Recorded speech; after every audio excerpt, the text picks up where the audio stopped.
días. Continuando con los diálogos tributarios desde el Global MBA Tax Management Compliance de la Facultad de Brasileña de Tributación, el día de hoy tenemos el grato honor y privilegio de contar con Juan Pablo Godoy, quien no solo es profesor de nuestro programa en Colombia Taxes, sino que además es un amigo y un distinguido tributarista en Colombia, que ha sido además presidente del Instituto Colombiano de Derecho Tributario, es toda una eminencia en materia fiscal en toda Latinoamérica, además en referente.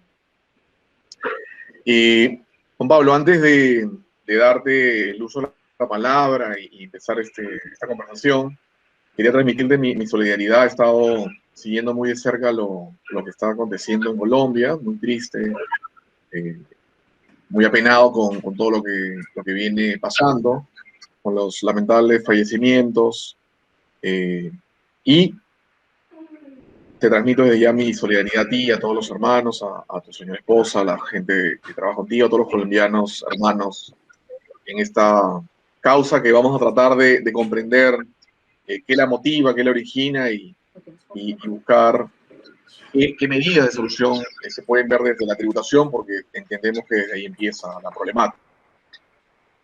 Bueno, Juan Pablo, no sé si quieres dar algunas palabras iniciales. Pues Michael, claro que sí, muchas gracias. Reiterarte mi gratitud por este espacio de opinión que acepto muy complacido porque conozco de la seriedad del programa que diriges y de esta red académica y de amistad que hemos venido construyendo a lo largo de los últimos años.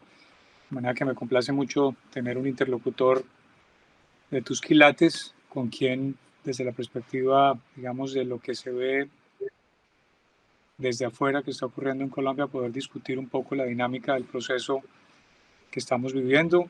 Agradezco también, por supuesto, tu manifestación de gratitud. Son momentos de dificultad, pero tendremos que pasar estos momentos de dificultad para llegar a momentos definitorios de lo que puede ser el proceso de construcción de país en medio de las dificultades. Vale.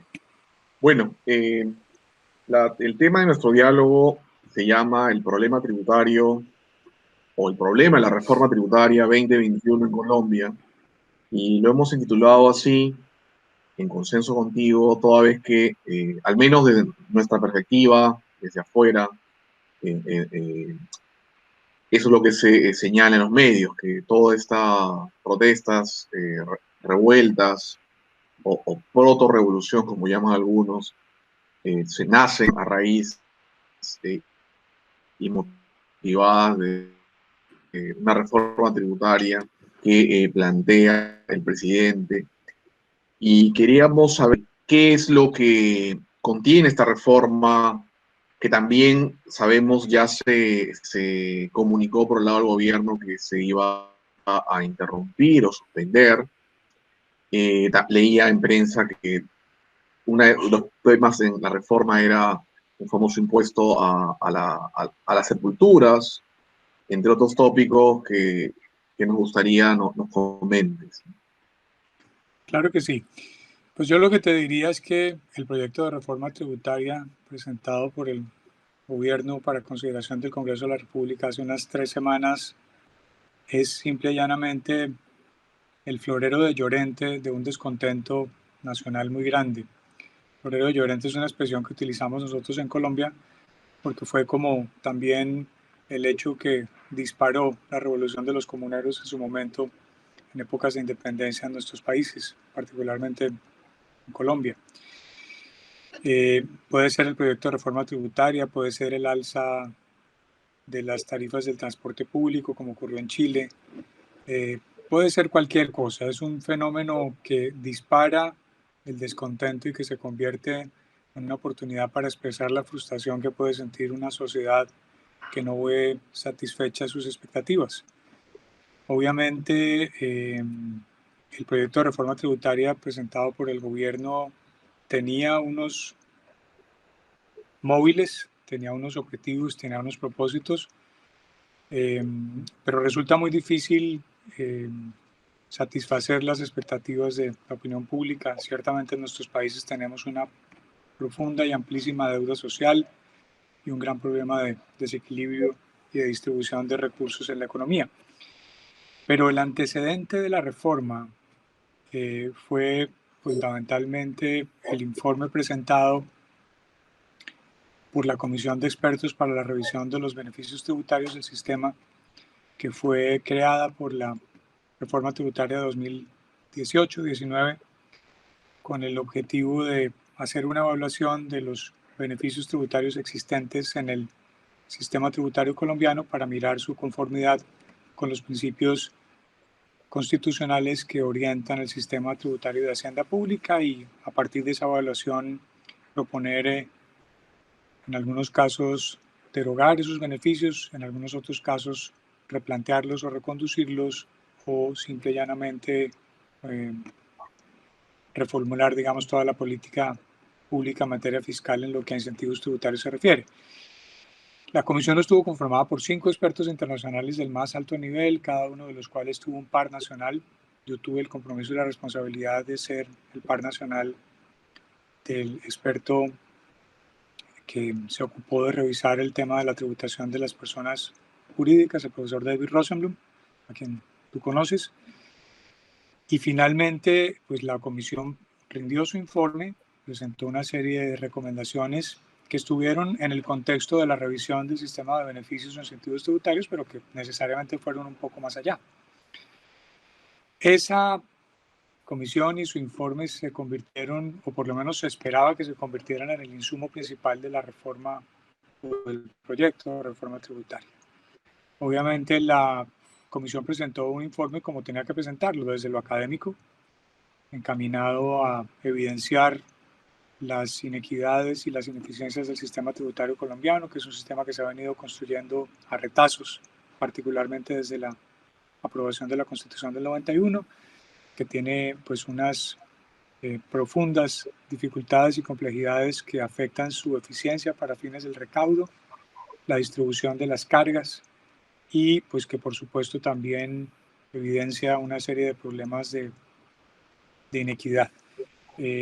No en vano el propio gobierno admite en la motivación del proyecto de ley que el sistema tributario en la actualidad no tiene la virtualidad de corregir el coeficiente de Gini sobre inequidad, que de hecho en algunos aspectos podría pensarse que lo agrava. Colombia tiene un coeficiente de Gini que supera el punto 56.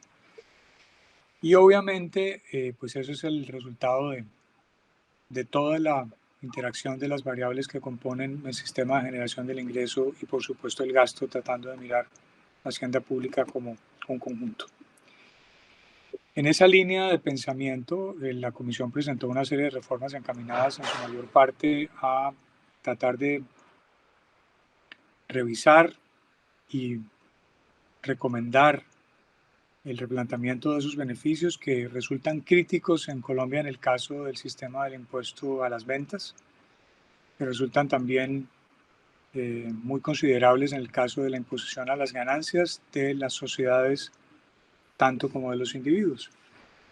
De hecho, en los análisis previos se nos había dicho que la mayor parte del gasto fiscal en el que está representado el sistema de beneficios tributarios en Colombia está centrado en la imposición indirecta al consumo de bienes y servicios, en el sistema de IVA. Colombia tiene un sistema de IVA extraordinariamente complejo, que se caracteriza por un régimen de bienes excluidos, exentos, un sistema de tarifas diferenciales, un sistema de bases gravables especiales que tratan de corregir la regresividad implícita en todo impuesto indirecto. Y en esa medida, pues la Comisión presentó unas recomendaciones encaminadas a corregir algunas de esas inequidades, simplificar un poco el sistema, porque no es un secreto para nadie que Colombia tiene uno de los sistemas de imposición al consumo más ineficientes y más regresivos del mundo.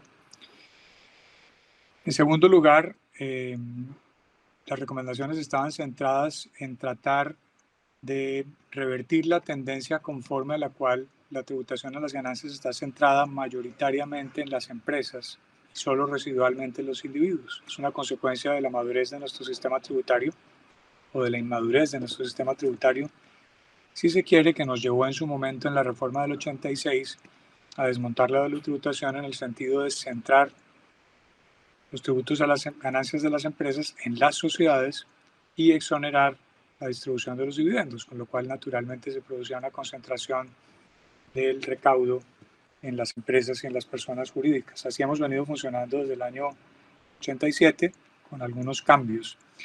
Y obviamente, ya que Colombia entró a la OCDE en abril del año 2020 y que siguió un proceso, condujo como resultado definitivo a su admisión, pues hay una serie de recomendaciones que indican la necesidad de que Colombia reformule su sistema de imposición a las ganancias para tratar de liberar un poco la carga de las empresas, que son pues el motor del crecimiento y del desarrollo de un país, y correlativamente recrudecer la tributación a las ganancias de los individuos. En ese sentido estaba la recomendación también de la Comisión de Expertos. Finalmente, pues había otra serie de recomendaciones generales sobre el sistema y sus dinámicas, sobre la simplicidad del sistema, sobre la conveniencia de expandir el ámbito de aplicación del régimen simple de tributación que Colombia adoptó también en la reforma de 18 y 19. Y pues obviamente con base en ese informe el gobierno presentó su proyecto, a mi manera de ver tímidamente, porque pues desde que en este país se ha venido hablando de la necesidad de reformular el sistema de IVA ha habido una gran resistencia de los sectores de opinión, de los partidos políticos, que sienten y entienden que no tiene ningún sentido establecer gravámenes al consumo de bienes y servicios de la canasta familiar, y eso puede tener muchísimo sentido en una primera mirada a la problemática. Pero es que el planteamiento subyacente hoy en día indica que la única forma eficaz de dotar de progresividad a un sistema de IVA es tratando de extender el impuesto de manera general y ideando mecanismos de compensación del IVA para las clases de menores ingresos. Colombia tiene unos sistemas de focalización que han ido mejorando en el curso de los años, y desde la reforma de 2018, cuando propusimos la universalización del IVA, con algunas excepciones claramente, pues se contempló ese mecanismo correctivo encaminado, como he dicho, a compensar a las clases menos favorecidas con un sistema de devolución o compensación del IVA que ya está en vigor en Colombia desde el año 2020 y que obviamente se intensificó con la pandemia. Eso es lo que los expertos han recomendado y de alguna manera pues tiene mucho sentido, porque a Colombia le cuesta algo así como 5 puntos del Producto Interno Bruto el sistema de exclusiones y exenciones del IVA, y está claro que si para exonerar del impuesto a las ventas el consumo de bienes de la canasta familiar solamente es posible hacerlo sobre la base de exclusiones objetivas, como es lo propio de un impuesto indirecto, pues eso termina beneficiando a las personas con menor capacidad contributiva, pero en mayor medida a las personas con mayor capacidad contributiva, que de hecho son las que tienen una mayor disposición para el consumo de esos bienes. Y eso es lo que hace, por supuesto, que el sistema sea inequitativo. El gobierno en esta medida hizo una serie de recomendaciones tratando de proteger algunos bienes de la canasta básica, pero evidentemente trató de extender el ámbito de aplicación del gravamen muchísimo, lo que provocó pues todo tipo de reacciones que generan muchísimos réditos políticos, porque es muy fácil salir a decir que no se puede gravar a los menos favorecidos, sin duda, claro que sí, pero se trata simplemente de ver de qué mejor manera es posible seguir impulsando un sistema de IVA que rige prácticamente en la mayor parte de países del mundo, sin que eso comporte un sacrificio enorme de la equidad del sistema. Y en materia de tributación de las personas naturales, pues obviamente también hubo un recrudecimiento que generó todo tipo de resistencias. La gente consideró que había pues un sacrificio desproporcionado para la clase media. La propuesta del gobierno estaba encaminada a ampliar el universo de declarantes y en algunos casos de contribuyentes, pero verdaderamente pues era la única forma de revertir un poco esa tendencia. Y obviamente el sustrato fundamental del proyecto de reforma que se denominaba de solidaridad sostenible era tratar de mantener con esos recursos que eran del orden de unos, vamos a decir, 26 billones, 28 billones, cerca de 3 puntos del PIB, tratar de mantener todas las medidas de redistribución del ingreso que Colombia había implantado recientemente con motivo de la pandemia, como era el programa de ingreso seguro, como era otros instrumentos de focalización, como era el programa de compensación del IVA, como era el programa de apoyo al empleo formal. Y obviamente eso hay que financiarlo de alguna manera. Y evidentemente pues la propuesta del gobierno de alguna manera se encaminaba en el sentido de generar los recursos suficientes para revertir un poco la tendencia inequitativa del sistema y pues eso evidenciaba una mejora sustancial en la distribución del ingreso, una mejora digamos tangible en el coeficiente de Gini, pero evidentemente esas medidas miradas aisladamente generaron muchísimo descontento, generaron muchísima reacción, generaron muchísima oposición y se convirtieron, como he dicho, en el florero de Llorente. ¿Qué es lo que ha ocurrido en la actualidad para que pasemos a mirar un poco los detalles, si te parece? El gobierno, como respuesta al descontento y a la protesta social, porque la gente salió a las calles a protestar y eso también se presta para que los activistas profesionales hagan de las suyas, como ha ocurrido no solamente en nuestro país, sino en otros, pues de alguna manera el gobierno se sintió acorralado y resolvió el domingo pasado retirar el proyecto de reforma. Retirar el proyecto de reforma y convocar a una mesa de concertación nacional para construir desde ella las bases de un proyecto de reforma que apunta a la obtención de los ingresos necesarios para, en primer lugar, seguir atendiendo los programas de distribución del ingreso de asistencia social para que Colombia pueda cumplir con sus compromisos en materia de deuda pública y para que se pueda enviar un mensaje a la comunidad internacional sobre la aptitud del país para gestionar su déficit fiscal, de manera que idealmente Colombia pueda mantener su grado de inversión. Porque si Colombia no mantiene su grado de inversión, eso puede producir unas consecuencias mucho más gravosas para todos los colombianos en materia del costo del servicio de la deuda y en materia del acceso a otros mecanismos de financiación, no solamente para el gobierno, sino para las empresas. De manera que la presentación y trámite de un proyecto de reforma tributaria desde la academia era concebido como un asunto de responsabilidad con el país y con la comunidad internacional.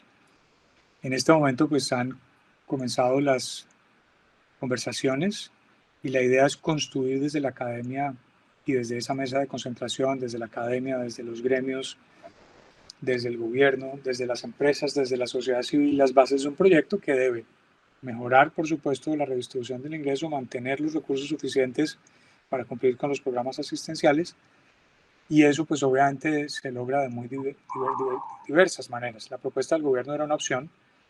Ahora, por ejemplo, los gremios por conducto de la ANDI, que es quizás la agremiación más grande que existe en el país, que agrupa a los empresarios, pero obviamente con el concurso de otros gremios, se presentan otro tipo de propuestas que van encaminadas a tratar de simplificar un poco la propuesta del gobierno y hacerla basar en algunos ejes sencillos, como por ejemplo diferir en el tiempo la reducción de tarifas para las sociedades que estaba contemplada en la reforma de 2019, como desmontar algunos que yo no denominaría incentivos tributarios, sino medidas de corrección, como es el caso del descuento del impuesto municipal de industria y comercio de la base del impuesto sobre la renta.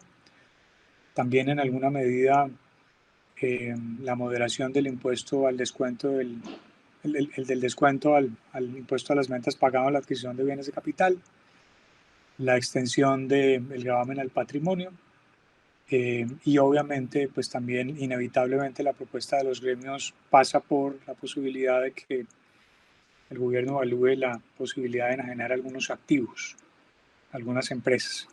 El gobierno ha manifestado que siente afinidad por esas propuestas y pues también ha hecho unas propuestas que van como en la misma línea y que tienen que ver con algún tipo de sobretasas al impuesto de las empresas, al impuesto de los colombianos de mayores ingresos, la extensión del impuesto al patrimonio y otro tipo de medidas complementarias. Y esas son las bases fundamentalmente del diálogo nacional que se abrió recientemente y que esperamos que produzca frutos más pronto que tarde para evitar que el descontento se extienda y que pues obviamente los movimientos sociales encaminados a generar crisis y a generar desafueros puedan limitarse para que nos ocupemos los colombianos y solamente los colombianos de construir las bases de lo que debe ser la siguiente fase de nuestro esfuerzo encaminado al crecimiento y al desarrollo y a la redistribución del ingreso, a la asistencia social y al equilibrio macroeconómico. Excelente, Juan Pablo. Gracias por tus primeras palabras. Has dicho en realidad bastantes cosas interesantes. La primera que yo comparto plenamente, ha hecho un símil entre esta revuelta que está aconteciendo ahora en Colombia con lo acontecido en Chile a fin del 2019, previo a la pandemia. Y efectivamente, yo también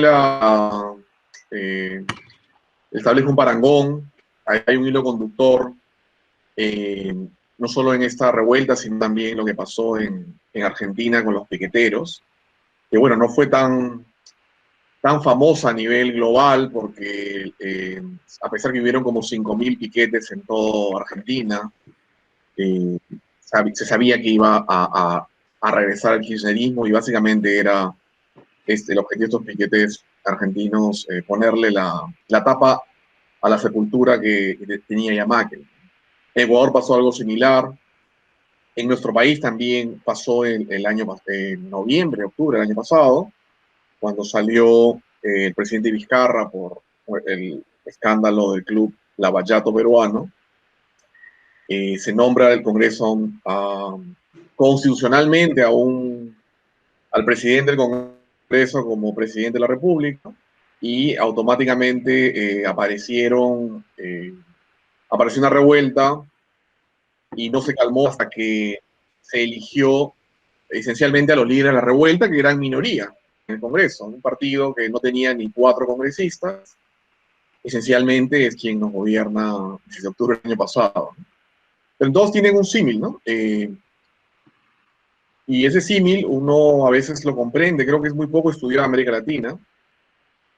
Si nos remontamos a lo que pasaba en Francia en la década de los 60, donde se hablaba por los filósofos modernos sobre esta famosa revolución molecular, donde se busca establecer nudos que aparentemente no están conjugados, que aparentemente son no conjuntivos, sin puntos consensuados, pero que en realidad forman parte de una telaraña mayor que yo hoy en día no me atrevería a decir si le pertenecen a la izquierda, a la extrema izquierda, a los de centro, a los de derecha obviamente no lo son, porque curiosamente estos nudos se activan cuando hay regímenes democráticos de centro-derecha. No así cuando hay regímenes de izquierda. Por ejemplo, hoy en día en Argentina con el kirchnerismo no se han vuelto a ver estos piquetes y así sucesivamente, ¿no? Creo que hay un elemento ahí en teoría del Estado que está faltando en nuestros países de América del Sur. Creo que nos hemos sentado en nuestros laureles, y digo porque Perú está pasando también una coyuntura extraña. Estamos a punto en un mes de terminen las elecciones y posiblemente gane la ultra izquierda radical, que tiene varios directivos de su junta directiva del Partido Perú Libre, personas vinculadas a un movimiento terrorista que es el Sendero Luminoso, que es muy parecida a los movimientos terroristas que han habido en Colombia. Y nadie se entiende en el Perú cómo es que este movimiento, que no existía hace 2 meses, nadie lo vio, ninguna encuesta le explicitó, y de repente hoy en día tiene 42% de posibilidad de ganar. Y bueno, frente a eso aparece también la hija de Alberto Fujimori, que es un presidente de los 90, que tuvo éxito económico en su política, pero hubo problemas de derechos humanos y de corrupción.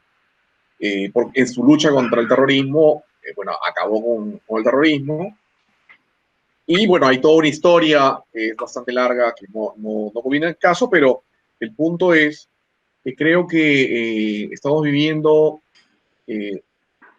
la consecuencia de que la mayoría de nuestros países que hemos tenido unos buenos años, Colombia, Chile, Perú, el mismo Brasil, hemos tenido los mejores años, probablemente los mejores 20 años en la historia económica, en los últimos 100 al menos, y de repente pasa esto que hace que en nuestro GDP o PBI se venga al piso, que haya mayores reclamos sociales, y que curiosamente, que es un poco lo que me motivó llamarte, las personas que hacen esas revueltas piden más gasto social, y me llamó mucho la atención que en Colombia las personas empezaron pidiendo menos carga tributaria cuando lo que se requiere para mayor gasto social es mayor carga tributaria.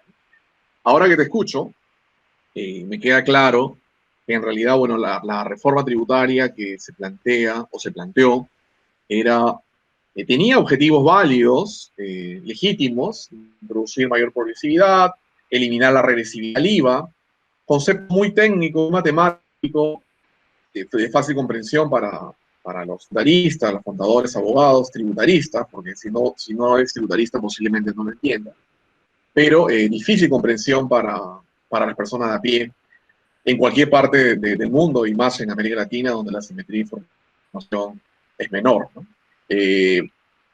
Colombia, conjuntamente con Argentina, lidera el ratio de lectura promedio, según el Cambridge Book. Perú está muy por debajo, hay una relación de casi 4-1, en promedio se lee más, pero igual hemos perdido ahí un elemento de la hegemonía en términos de cultura, porque un Estado se supone que es igual hegemonía en la sociedad civil respecto a las ideas, que lo logras con una cultura, y la hegemonía del control político. Cuando pierdes lo primero, lo único que queda es lo segundo, y lo segundo implica, bueno, sacar policías, sacar tanques y tratar de apagar las famosas revueltas. Creo que ese es un primer tema que me interesa resaltar y que te lo planteo, no sé cómo lo ves, cómo lo ves en Colombia. Creo que las personas como tú, como quien habla, y muchos somos tecnócratas, en realidad no somos ideólogos, no hacemos filosofía.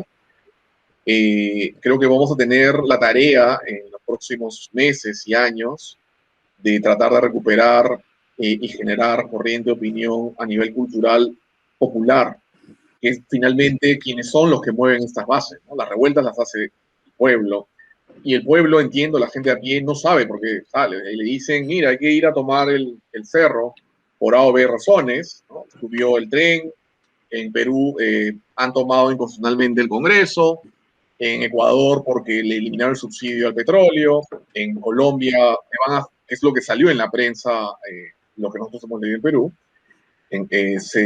Lo que acá se comenta es de que la gente salió porque le habían puesto un impuesto a los muertos para sepultarlos, pero ya veo por lo que te escucho que en realidad nada más alejado. Y hay un problema, cultura que no solo se ve en las bases de la gente, sino en los periodistas, en lo que sale en la prensa y lo que sale al exterior. y que agrava esta asimetría de información. No sé qué opinas de esa parte, que no es propiamente tributaria, pero que me parece que es medular. Mira, Michael, yo puedo entender el descontento. Sería absolutamente insensible si no entendiera el descontento. Yo todavía recuerdo las palabras de mi papá hace muchísimos años cuando hablaba de la enorme deuda social que tenían las clases privilegiadas en nuestros países con las clases menos favorecidas. Eso es innegable. También puedo entender el descontento desde la perspectiva de la lucha contra la corrupción, que todavía la vamos perdiendo. Evidentemente, pues hay muchos recursos que no llegan a sus beneficiarios y eso genera un gran descontento. También puedo entender la inconformidad desde la perspectiva de que la gente quisiera ver cosas más tangibles. Pero alguien tiene que pagar por eso, de alguna manera.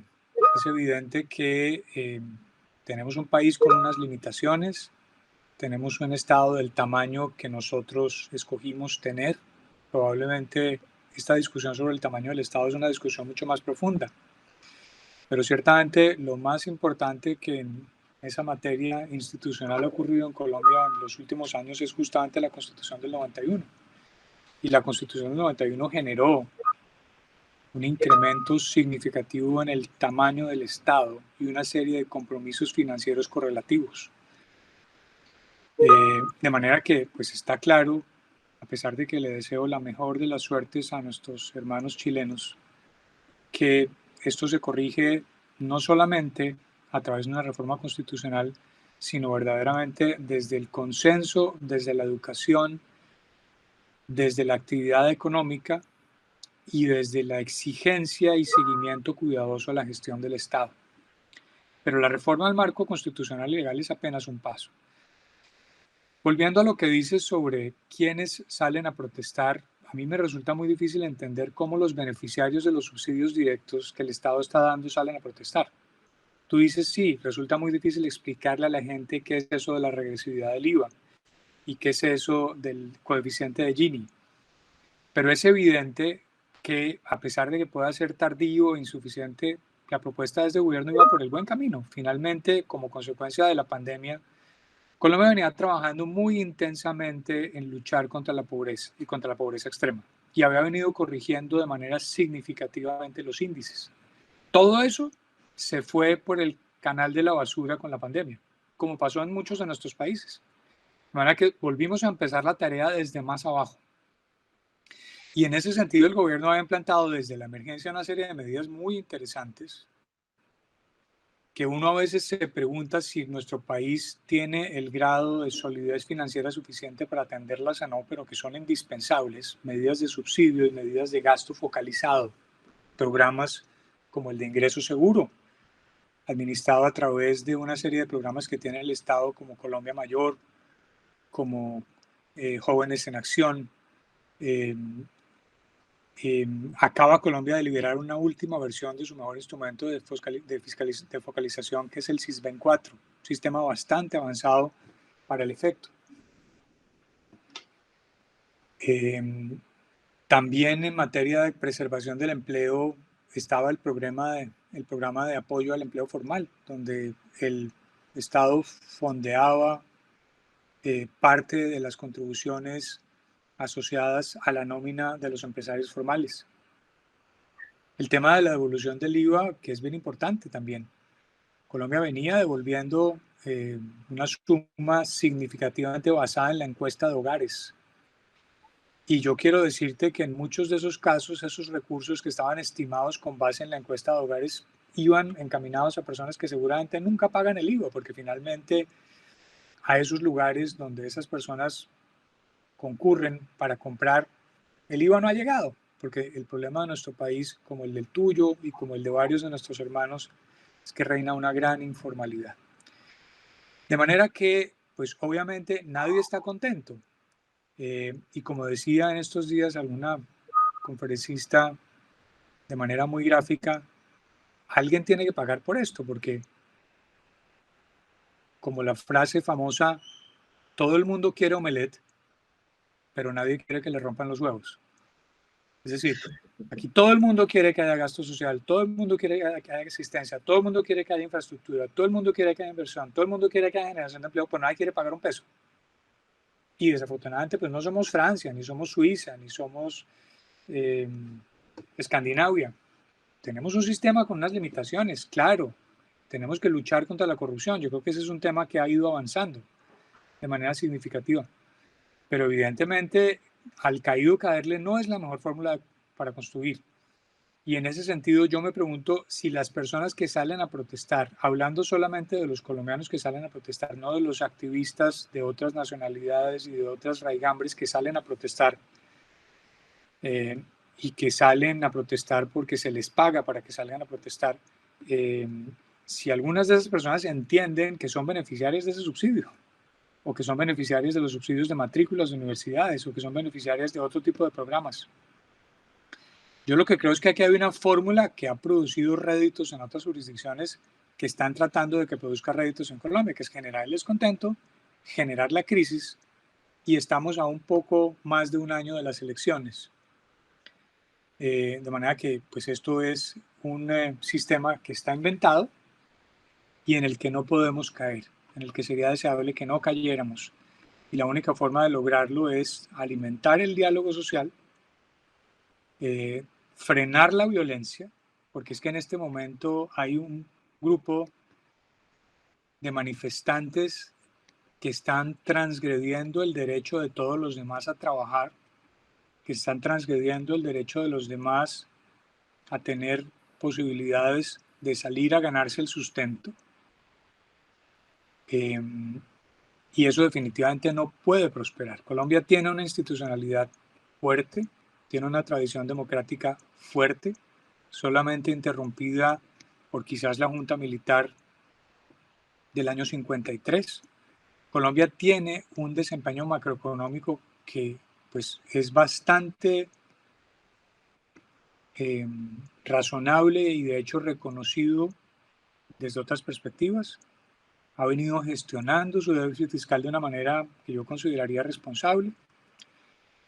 Ha venido implantando sistemas y métodos para tratar de ponerle control al endeudamiento. Eso pues obviamente produce unos resultados que de la noche a la mañana pues no van a ser contundentes, pero si logramos avanzar en la línea correcta y en el camino correcto, pues hay que seguir y hay que perseverar.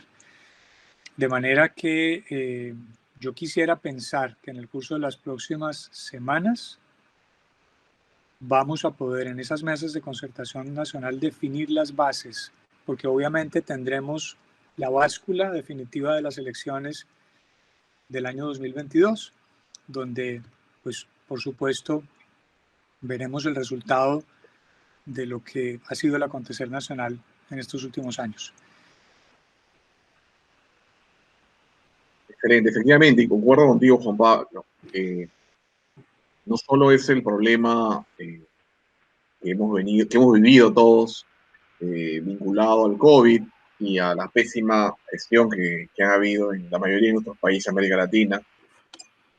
Gestión en términos públicos, porque en nuestros países, estaba mirando los ratios, se ha gastado casi todo o gran porcentaje de nuestros ahorros, y quien no los ha querido tocar se ha endeudado en una cantidad de subsidios y bonos públicos impresionante, en cientos de miles de millones de dólares en toda América Latina, obviamente para combatir, evitar los problemas del COVID, pero esencialmente para neutralizar el efecto de las quiebras masivas que han habido, que están habiendo producto de los lockdowns. Los lockdowns han fracasado. El año pasado conversábamos justo por esta época. Hoy, un día como hoy, estaba mirando un día como hoy, hicimos un evento sobre cuál era el tratamiento COVID en general en los países de la región, y también incluimos algunos de Europa. Y recuerdo que todos exponíamos la tremenda maraña regulatoria que se había publicado para entonces, y bueno, en Perú no ha parado. me imagino en Colombia tampoco. Cada día salen una cantidad de normas, no solo tributarias, sino legales, sanitarias y de todo tipo, y cada municipio, región, alcaldía, ministerio, lo mismo, exigiendo a las empresas ya no usar mascarilla de 4 micras, sino de 5, a cambiar, ya no usar la N95, sino la KN, etcétera, a obligar a comprar pruebas moleculares cuando las compañías privadas y públicas pagan seguros sociales y seguros privados a los empleados, y los seguros dan este servicio. Y así, o sea, y los ciudadanos reciben o han recibido muchos bonos, y bueno, al menos en la coyuntura peruana, muchos de estos bonistas fueron los que salieron a marchar cuando salió su presidente Vizcarra, que era el que les daba los bonos, ¿no? Entiendo que algo parecido debe haber ocurrido en Colombia. Muchos de los protestantes deben haber sido beneficiarios de los bonos, personas perjudicadas, no solo patrimonial, económicamente, porque hayan perdido sus trabajos, sino tal vez alguna persona que haya fallecido. Entonces, sí, se ha generado una tormenta perfecta, ¿no? Si sumas el COVID, el encierro, que por sí genera daños psicológicos muy grandes en la sociedad y que estamos empezando a vivir, esto que estábamos viviendo, de alguna manera es un impacto explosivo producto de estos lockdowns, las quiebras de empresas, las pérdidas de empleos. Y claro, cualquier chispa sirve para incendiar el granero y entiendo por lo que me estás explicando que eso es lo que está ocurriendo, ¿no? Hay grupos de interés eh, de política electoral o de public choice que están gestionando estos nudos, siguiendo esta lógica de la neoreforma o revolución molecular a efecto de tomar el control y el poder, que finalmente es lo que les interesa. Ahora, volviendo al tema tributario, finalmente, como tú bien sabes, Juan Pablo, tú eres un gran teórico del tributo, en nuestros países, en América Latina, no hemos seguido el modelo de divorcio entre el tributo y el gasto. Chavales, no se analizan en general en la mayoría de nuestros países, históricamente, eh, el tributo en su función de gasto redistributivo. Sí hay jurisprudencia del TC que ha buscado que determinados tributos denominados solidarios, excepcionales, no permanentes, que ameritan sí o sí, porque no hay otra solución, se han tomado esta premisa bajo el principio solidario, el deber de contribuir con el gasto público, pero de ahí nada más. ¿Cuál va a ser finalmente el camino de Colombia con relación a esta correlación tributo y gasto público? Porque finalmente entiendo también por lo que leí en prensa y lo que tú me estás comentando, ya en Colombia, el colombiano que ha sufrido en gran medida el impacto del COVID y de los lockdowns, ya tenían subsidios y ahora están pidiendo más subsidios, pero no quieren más tributos. ¿Cuál es la solución, en tu opinión, Juan Pablo? Tal vez achicar Estado, recortar ministerios, integrar municipios. ¿Qué solución, qué perspectiva propones o ves tu camino y solución? Pues yo creo que tiene que haber una combinación de factores, pero comenzaría por decirte que la dinámica de aprobación de las reformas tributarias desde la expedición de la Constitución del 91 demuestra muy poca eficacia en los resultados. Colombia ha tenido una reforma tributaria casi cada año y medio, desde el año 91. De hecho, yo diría que más que reformas tributarias han sido leyes de financiamiento fiscal, encaminadas exclusivamente a tratar de solventar el déficit de un presupuesto que normalmente se aprueba desbalanceado.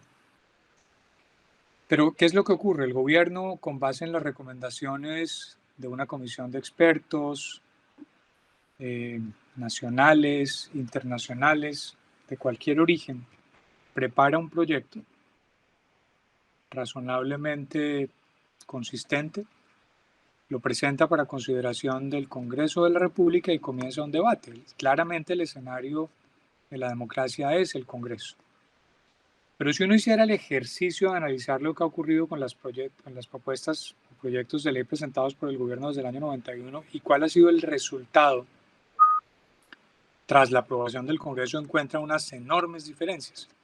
Porque desafortunadamente en la dinámica de las discusiones, cada uno de los grupos de interés, seguramente por razones atendibles, persiste a toda costa en el mantenimiento del statu quo.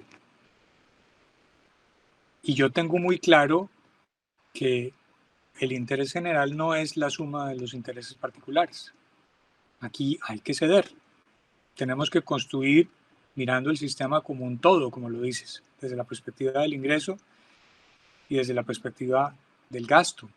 Eso nos lo enseñaron nuestros profesores de Derecho Tributario y de Hacienda Pública hace muchos años, la concepción integral de la actividad financiera del Estado. Por ejemplo, hace un momento estábamos discutiendo un ejemplo que es claramente ilustrativo. El impuesto al consumo es un impuesto intrínsecamente regresivo.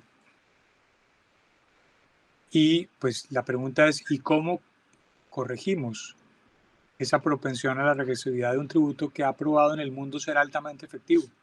Sí, altamente efectivo, pero ¿a costa de qué? A costa de generar una gran regresividad. Y un paréntesis, está claro que la dinámica de nuestros sistemas tributarios es un conflicto permanente entre la equidad del sistema y la eficiencia del sistema. No podemos tener un sistema completamente eficiente porque seguramente eso comportará un sacrificio de la equidad inmenso. Eso se lograría con unos impuestos sobre ingresos brutos, por ejemplo, y una serie de medidas, digamos, efectistas. Pero tampoco podemos promover un sistema absolutamente equitativo porque eso comportará un sacrificio correlativo de la eficiencia en el recaudo. Entonces la dinámica se construye sobre la base de ese contrapunteo permanente y habrá que aceptar cierto tipo de medidas eficaces en términos de recaudo que comporten un cierto sacrificio de la equidad o correlativamente medidas encaminadas a la redistribución de ingresos equitativas que puedan en un momento determinado comportar un sacrificio de la eficiencia, medidas en términos de recaudo. Esa es la dinámica de nuestro sistema. Pero volviendo al tema del IVA, es un ejemplo clásico de lo que acabas de decir. Un impuesto altamente efectivo en términos de recaudo, pero con una propensión a la regresividad inmensa. ¿Y cómo se corrige? Pues hay dos maneras. Una, desde la perspectiva del diseño del IVA, como lo decía al inicio. Entonces puedes establecer regímenes especiales para gravar ciertos bienes y no gravar otros, regímenes de exclusión, regímenes de exención, tarifas diferenciales, bases gravables especiales, regímenes especiales de contribuyentes. Colombia tuvo un sistema de IVA hace unos 15 años, el más complejo quizás del mundo. Teníamos algo más de 18 o 20 tarifas diferenciales, regímenes especiales de contribuyentes, 30 o 40 bases gravables especiales, un listado inmenso de bienes excluidos. Los bienes excluidos son los bienes en cuya comercialización no se genera el IVA, pero no dan derecho a quien los produce a la recuperación de los impuestos trasladados. Es lo que la doctrina denomina el régimen de exoneración imperfecta. Entonces, evidentemente, el hecho de que un bien de la canasta familiar esté excluido del IVA no significa que los consumidores no estén repercutidos por el IVA. Seguramente lo están, por un IVA implícito trasladado por la vía del precio.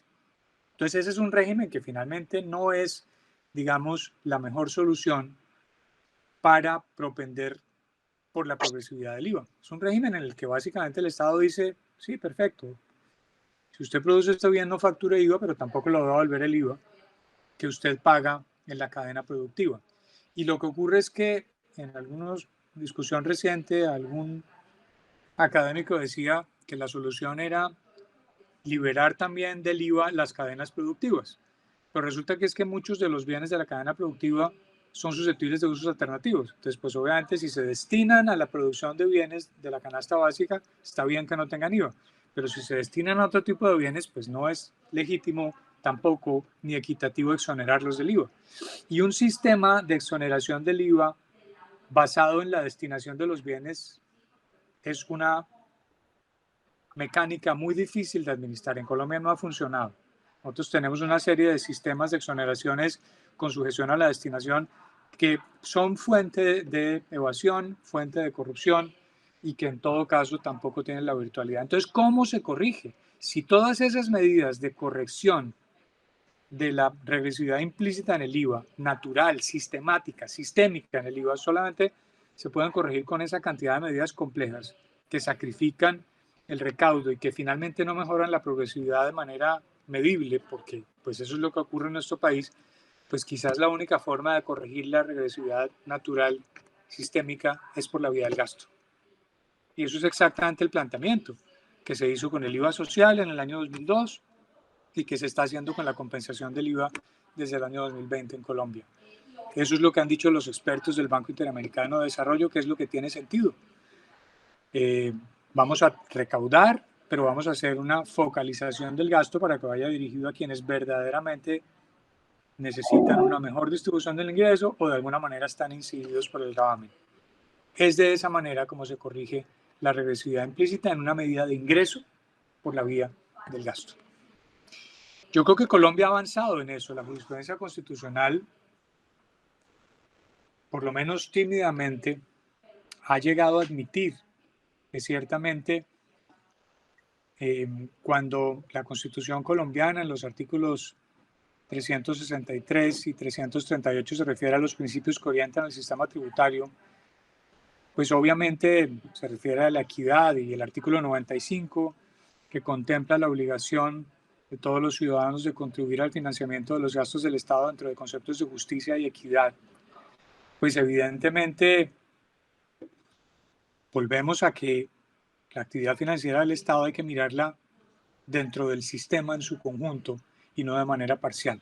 Porque lo contrario es enterrar el IVA, enterrar la imposición al consumo, considerar que no es una forma de imposición apta para fines de incidir de manera positiva en la progresividad de un sistema, y volvemos a la imposición a las ganancias, que tiene problemas muy serios de eficacia, que tiene problemas muy complejos de eficiencia en el recaudo.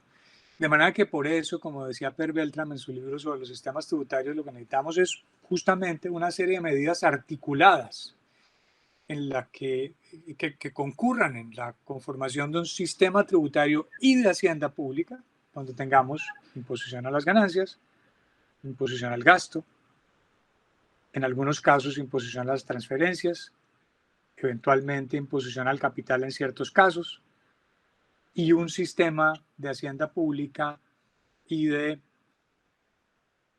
definición del gasto que verdaderamente promueva la mejora en la conformación de las bases de ingreso per cápita y mejore la capacidad de los colombianos para llevar una vida digna.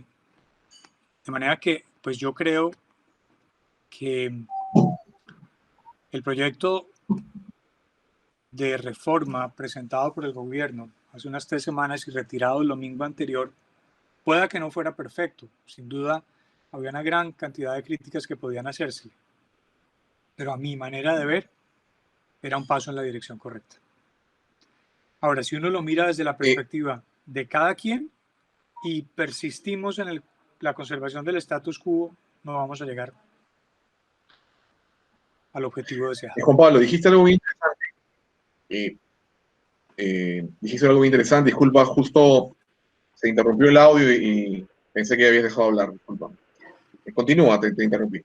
No. Decía simplemente que el proyecto de reforma presentado por el gobierno hace 3 semanas y retirado el domingo anterior, seguramente era susceptible de mejoras, de afinamientos. Sin duda, había cosas que eran criticables, lo criticamos, pero a mí me parece que era un paso en la dirección correcta, porque era un proyecto que contenía un componente de ingreso, un componente de gasto, un componente presupuestal y un componente de hacienda a través de la relajación de la regla fiscal. Y eso es exactamente de lo que tú y yo estamos hablando, de concebir el sistema en su conjunto: ingreso, gasto, presupuesto y deuda. Exacto. Y dime, Juan Pablo, yo sé que, bueno, todos en América Latina, siguiendo la tendencia de Europa, estamos en un proceso de de homologación del IVA, y todos tenemos internalizada la idea del IVA, pero por ejemplo en Brasil y en Estados Unidos y algunos otros países no tienen el IVA, sino tienen un impuesto de consumo monofásico, etapa final, que John Dewey, en su famoso libro Análisis Económico de los Impuestos, se encargó de mostrar matemáticamente que recauda lo mismo que el famoso impuesto al IVA francés. ¿No sería tal vez tiempo de repensar si este impuesto plurifásico que tenemos, tipo valor agregado, que teóricamente es más fácil de recaudar, porque supuestamente uno puede ir a cualquier etapa, productor, fabricante, importador, mayorista, minorista, consumidor final, y verificar si se está cumplimentando la ley o no, sobre todo a la luz de la realidad que tú has mencionado, ¿no? Vivimos en contextos altamente informales. ¿No sería mejor, tal vez, pregunto, para la realidad colombiana, empezar a mirar la etapa final y de repente buscar, pensar en crear algo como existe en Estados Unidos, el famoso tax sale, que es un impuesto monofase, y que matemáticamente al menos grabaría lo mismo, porque nuestro impuesto graba el valor agregado, que es la suma de todos los valores agregados de las etapas anteriores, y que matemáticamente en un impuesto a las ventas tipo Estados Unidos, que es monofásico, consumidor final, finalmente grabaría sobre la tasa del valor agregado. No sé qué opinas sobre esa posibilidad, que sé que va a contracorriente, ¿no? Porque siempre nosotros en América Latina, va bien, estamos en un proceso de homologación, pero ¿qué opinas de eso, dado nuestro fracaso como países y ante la informalidad tan alta del IVA, ¿no? Porque en nuestro país es casi el 90%. Hoy, antes de la pandemia era el 80%, hoy es casi 90%. Solo el 10% cumplimenta el IVA, aun cuando los proveedores finales lo terminamos pagando. Michael, En Colombia no sé si ha pasado algo parecido, pero... Yo no creo que esa sea la solución. A mí me parece que Colombia ya transitó esa etapa. Antes de implantar el sistema de imposición al consumo con base en la metodología de valor agregado que nos llegó a Colombia en el año 84, a partir del año 84, directamente o teniendo como referente principal la quinta directiva de la Unión Europea y en particular el IVA español. Colombia venía de un impuesto a las ventas monofásico y de gravamen selectivo, que pues había tenido muy poca eficacia en términos de recaudo. Yo vuelvo y repito, a mí me parece que el IVA funciona y me parece que funciona bien. Me parece que provee una serie de herramientas y de mecanismos muy útiles en materia de información tributaria. Me parece que el sistema de crédito de impuesto contra impuesto es un sistema que de alguna manera promueve una mejor recaudación del impuesto. Y yo sigo pensando que deberíamos sentar las bases para transitar el camino de la ampliación de la base gravable en el IVA. Porque ya que estamos, digamos, implícitos en ese universo, ya que entendemos o concebimos el sistema tributario de Hacienda Pública en su conjunto, pues creo que lo mejor que podríamos hacer, y hay una serie de estudios bien interesantes que así lo demuestran, es mejorar la eficacia del impuesto sobre la base de la ampliación de la base, de la simplificación de los regímenes, reservar idealmente el régimen de exoneración perfecta o de exención o tarifa cero solamente para las exportaciones y para algunos bienes de la canasta familiar básica. Y en lo demás extender el gravamen y servicios, por supuesto. Inclusive hay estudios que demuestran que si funcionara el IVA así en Colombia, recaudaríamos más de lo que recaudamos hoy en día. Es que como te dije al inicio, la regresividad implícita en el sistema de exclusiones es inmensa. De los 56 billones de pesos, cerca de 6 puntos del Producto Interno Bruto, para un país que recauda entre el 15 y el 18%, es muchísimo. Digamos, en esa cifra de cerca de 6 puntos del Producto Interno Bruto está representado el costo de las exenciones y exoneraciones y tratamientos preferenciales del IVA. Si nosotros tuviéramos un IVA de campo más general, con una base gravable más amplia y un sistema muy selectivo de exenciones perfectas, como he dicho, con seguridad podríamos generar mayores recursos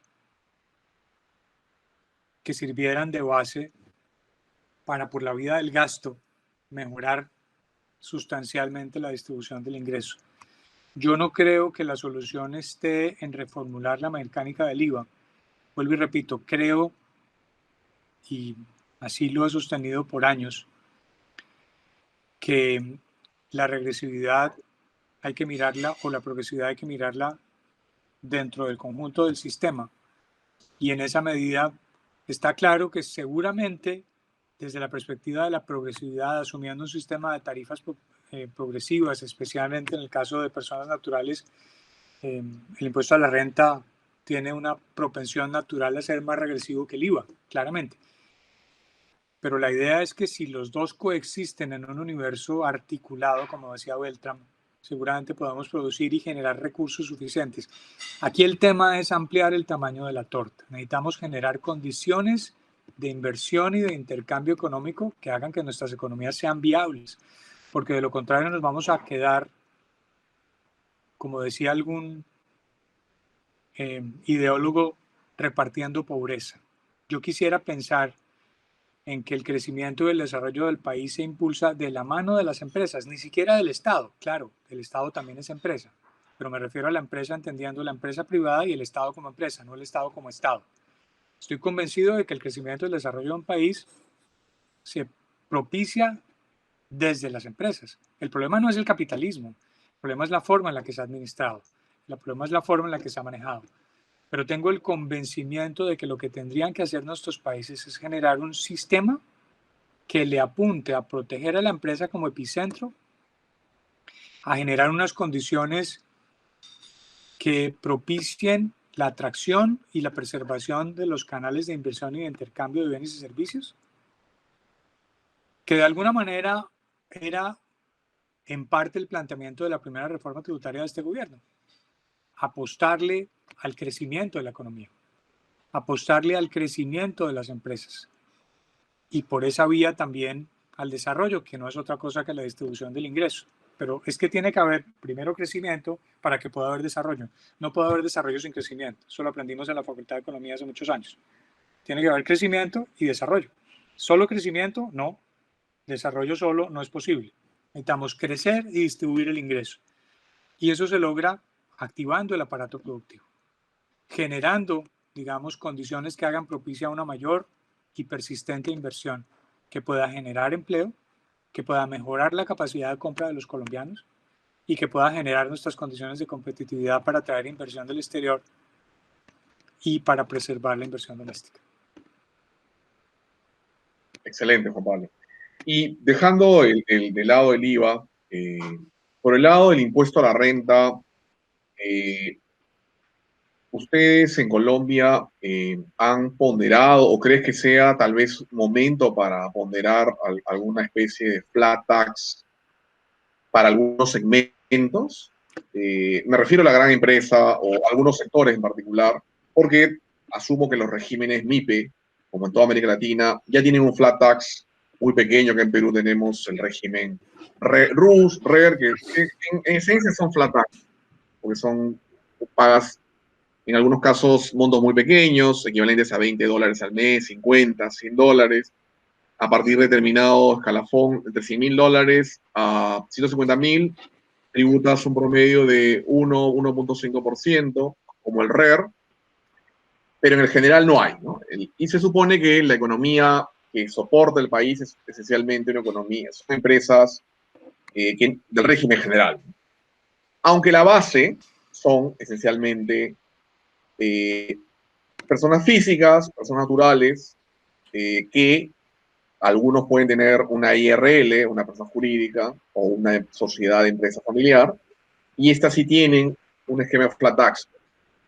Y cuando se ha querido, estoy tratando de hacer un símil con Colombia, corrígeme por favor, cuando se ha querido hacer que estos, que son la mayoría de personas, pero que contribuyen menos por estos flat tax, pasen al general, no ha habido un intermedio.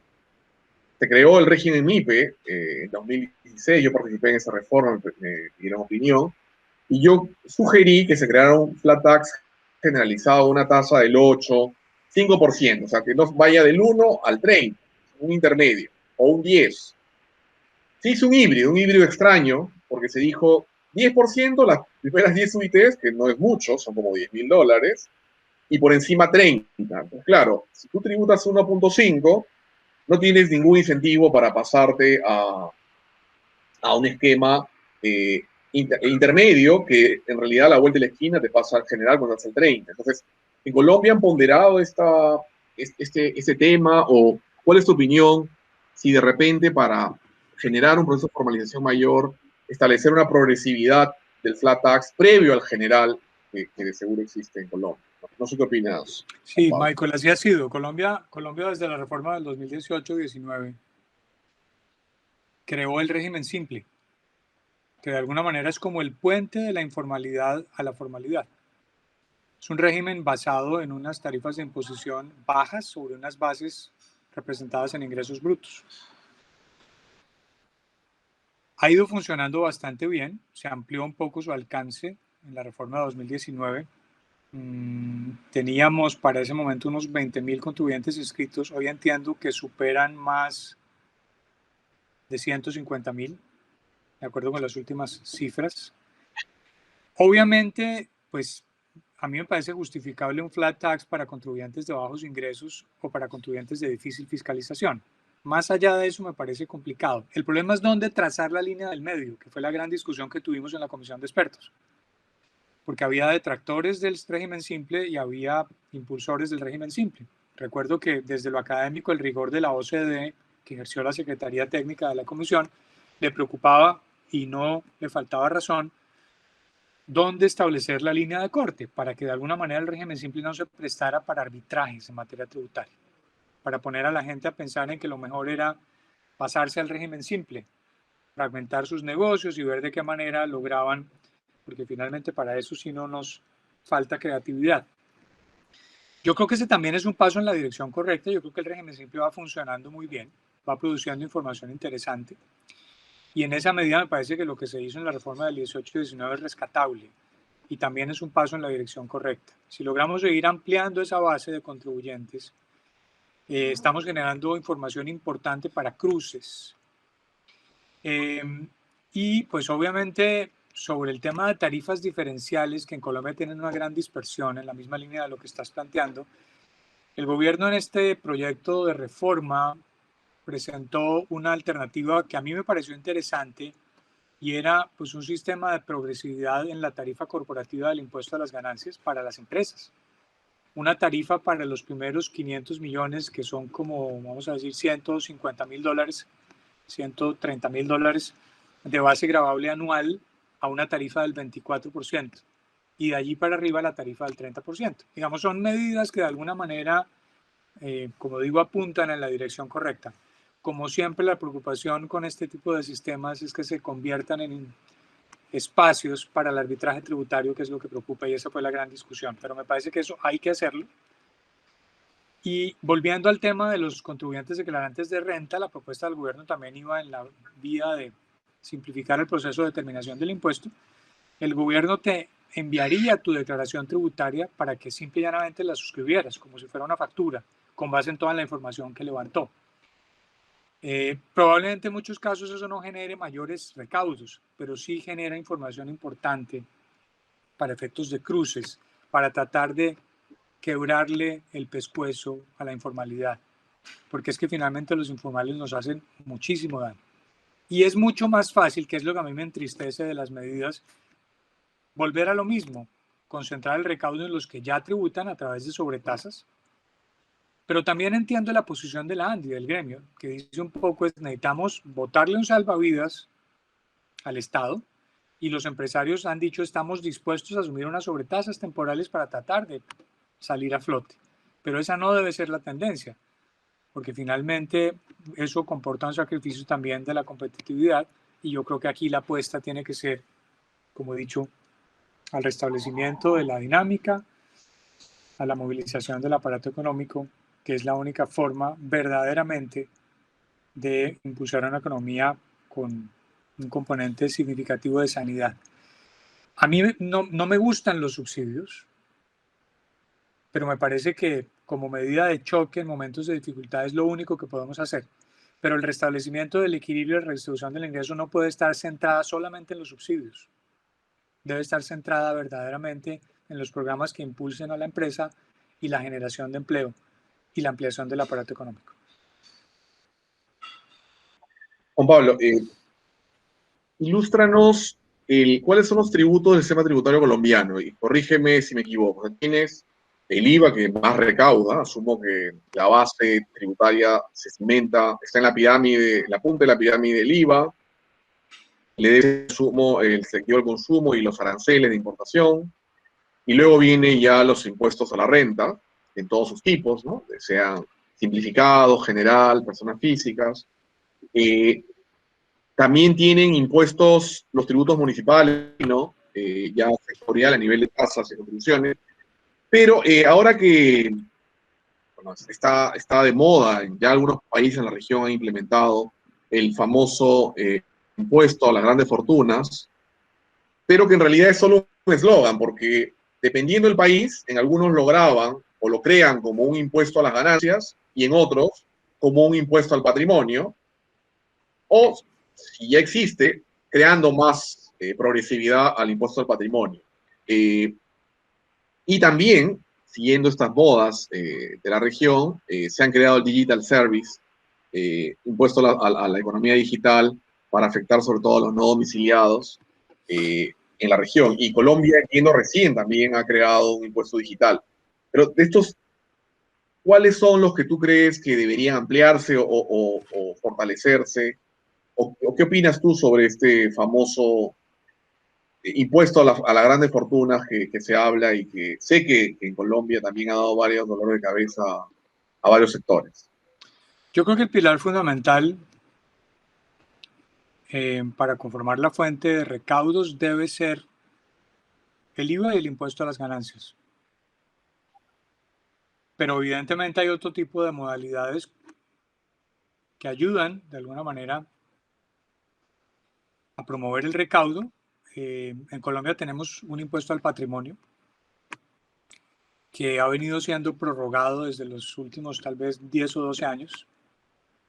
Yo tengo mis reservas con la imposición al patrimonio, pero Colombia por lo menos en la última reforma del año 2018 estableció el impuesto al patrimonio ya no para las empresas, sino solamente para los individuos, a partir de un nivel como de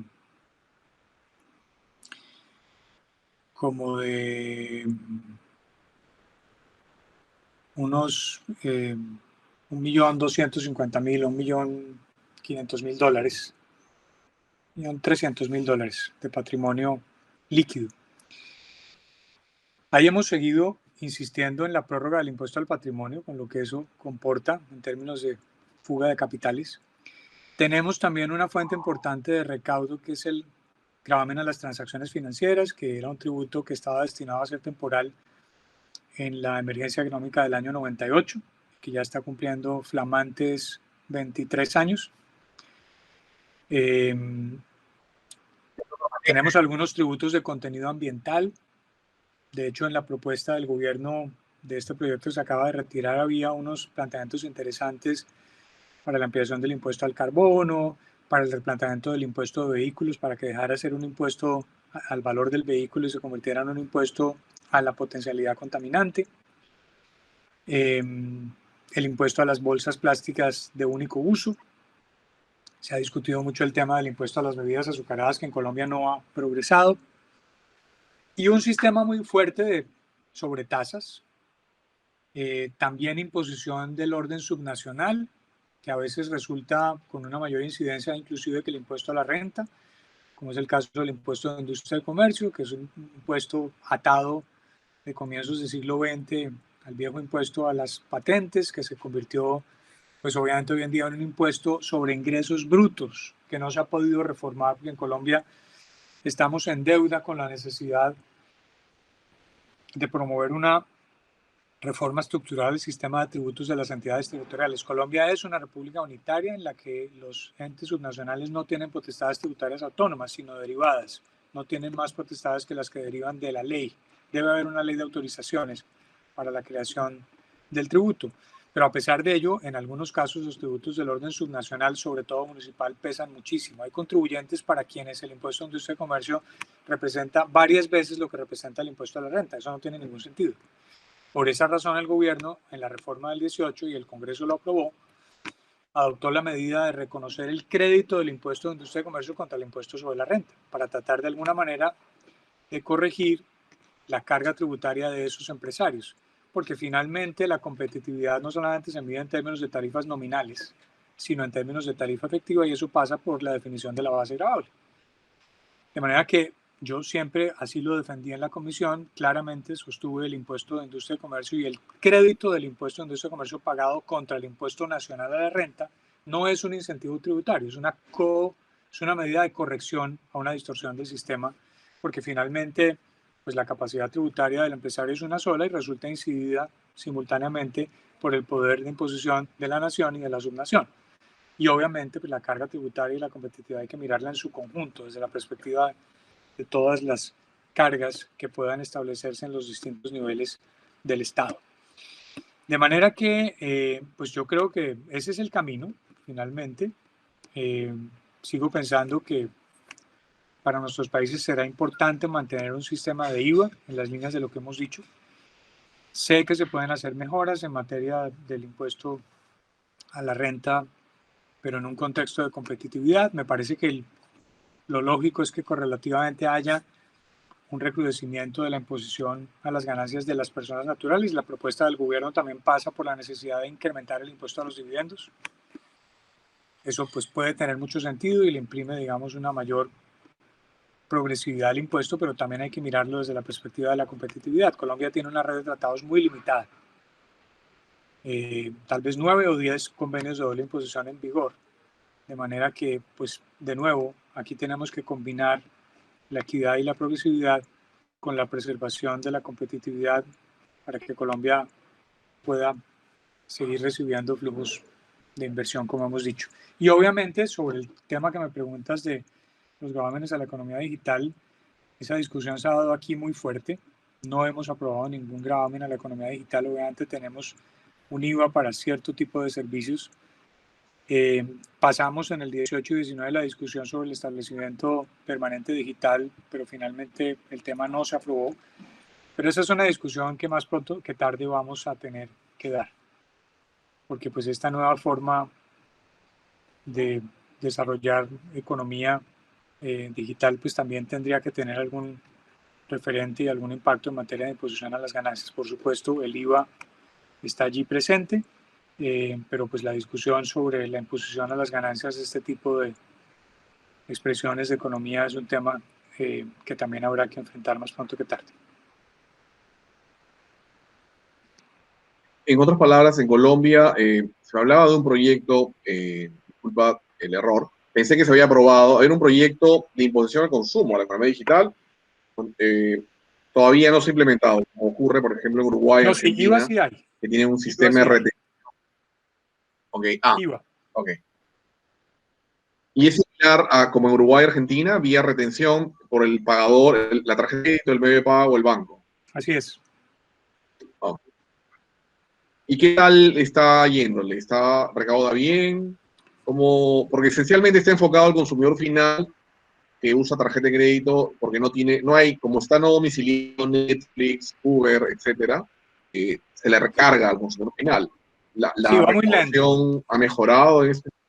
Va muy lento, el recaudo va muy lento, se ha ido ampliando un poco la base de contribuyentes, pero va muy lento y obviamente hay una combinación de instrumentos de recaudo como la retención, como el recaudo por conducto de la entidad administradora del sistema de tarjetas de crédito o débito, o finalmente pues la declaración que es el sistema residual, pero va muy lento en términos de recaudo. Mira, cuando te escuchaba, Juan Pablo, hacer una síntesis muy interesante del sistema tributario colombiano, y tocaste varios temas que acá, haciendo un símil en Perú, también son sensibles todavía, ¿no? El famoso ITF, me tocó pelear, bueno, en su momento yo presidí el Comité Tributario de Bancos, y nosotros hicimos una batalla legal que inclusive, bueno, participé en la batalla jurisdiccional con que terminó una demanda de inconstitucionalidad de un colegio de abogados ante el Tribunal Constitucional, donde el tribunal le da la razón al fisco, no lo declara inconstitucional, pero esencialmente por lo que tú señalaste, porque se dijo que era temporal, era excepcional y era necesaria, dada la emergencia. Pero ya pasaron más de 20 años y de temporal ya perdió el criterio. De hecho, si uno aplica el mismo criterio interpretativo del Tribunal Constitucional peruano, en realidad ya tendría que eliminarse porque ya no es temporal.